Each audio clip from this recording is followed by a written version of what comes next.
कांधरे काउड़ी मुहरे एकमात्र ध्वनि बोलबम हर हर महादेव। प्रतिवर्ष श्रावण मास आसिले रास्ताघाट भरी जाए केसरी रंगरे। हजार हजार भक्त माइली माइली बाट चली भगवान शिवंक पाखरे जल अर्पण करने को बाहरी पड़ती।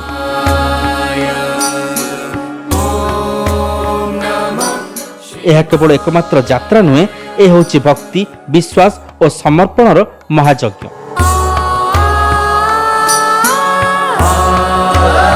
आपण केबे भाबिछंती कि बोलबम यात्रा केबे आरंभ हैला? काहेकि लक्ष लक्ष लोक एही कष्टसाध्य यात्रा करती? आउ किए थिले प्रथम बोलबम यात्री? पुराण अनुसारे समुद्र मंथन बेले हलाहल नामक भयंकर विष बाहरी। सेही विष समग्र सृष्टि को ध्वंस करि पारुथला। देवता और दानव माने भयभीत हेउथिले। सेतबेले सृष्टि को बंचेबा पई आगकू आसीथिले देवादिदेव महादेव। से समस्त विष को पान करथिले। विषर प्रभाव रे तांकर कंठ नील हो जाइथिला। सेथिपई से नीलकंठ नामरे परिचित। विषर उत्ताप कमेइबा पई देवता माने तांको उपरे पवित्र जल ढालिथिले। कहा जाए सेही घटनारू शिवं को जलाभिषेक करिबा परंपरा आरंभ होइतिला।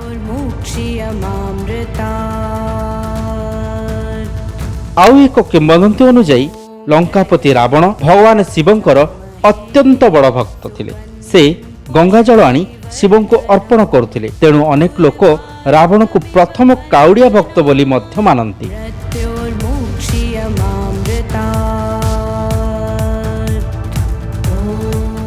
ओडिशा रे बोलबम यात्रार निजस्व महत्व रही।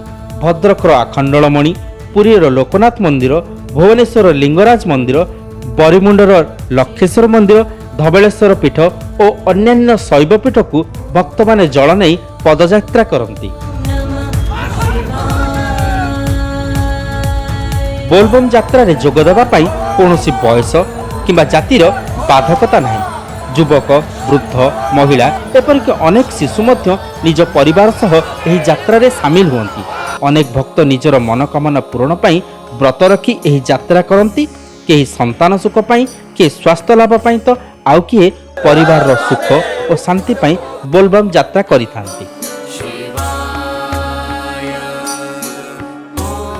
प्रचंड खरा, वर्षा किंबा दीर्घ रास्ता कोनोसी बाधा सेमानको अटकाई पारे नहीं।